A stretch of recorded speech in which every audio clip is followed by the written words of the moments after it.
দারুণ একটা স্ন্যাক্সের রেসিপি নিয়ে হাজির হলাম আজকে তোমাদের সাথে শেয়ার করতে।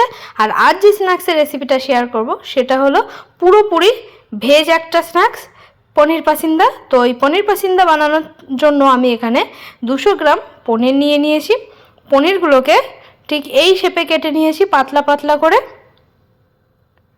আর এই যে পনির পাসিন্দা যে বানাচ্ছি এটা পুরোটাই আজকে ভেজ বানাচ্ছি।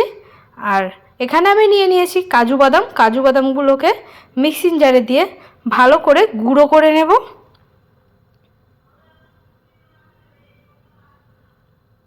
তো দেখো কাজু বাদামগুলোকে আমি গুঁড়ো করে নিয়েছি। আর এখানে নিয়ে নিয়েছি কাঁচা লঙ্কা, কয়েকটা কাঁচা লঙ্কা, একটা টমেটো, আর বেশি করে ধনিয়া পাতা নিয়ে নিয়েছি। এগুলোকে মিক্সিং জারে দিয়ে খুব ভালো একটা পেস্ট বানিয়ে নেব। এবার গ্যাসে একটা কড়াই বসিয়ে দিয়েছি। কড়াইটা ভালো হয়ে গরম হয়ে আসলে দিয়ে দিলাম তার মধ্যে তেল। তেলটা গরম হয়ে আসলে দিয়ে দিলাম কালো জিরে ফোড়ন। কালো জিরে ফোড়নটা দেওয়ার পরে যে মশলাটা আমি পেস্ট করে রেখেছিলাম, কাঁচা লঙ্কা, ধনেপাতা এবং টমেটো, সেটাই দিয়ে দিলাম কড়াইতে।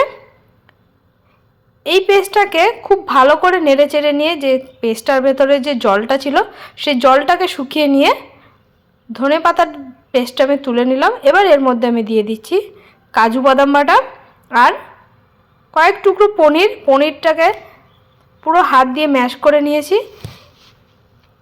ধনেপাতা পেস্টটার সাথে কাজু বাদাম বাটাটা আর পনিরটা খুব ভালো করে মেখে নিলাম। এবার ঠিক এইভাবে একটা পনিরের উপরে পেস্টটা বসিয়ে আরেকটা পনিরের টুকরো দিয়ে চাপা দিয়ে দেবো। সবগুলো আমি এভাবে রেডি করে নিলাম। এবার একটা ব্যাটার বানিয়ে নেব। আমি এখানে চালের গুঁড়ো, বেসন আর স্বাদ মতো নুন, পরিমাণ মতো হলুদ নিয়েছি। এগুলোকে খুব ভালো করে মিশিয়ে নিয়ে অল্প অল্প জল দিয়ে একটা মোটা থিকনেসের ব্যাটার বানিয়ে নেব।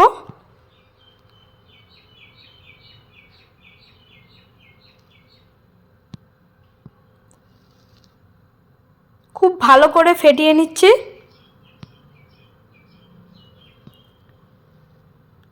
তো ব্যাটারটা আমি ঠিক এইরকম থিকনেসের রেখেছি দেখো।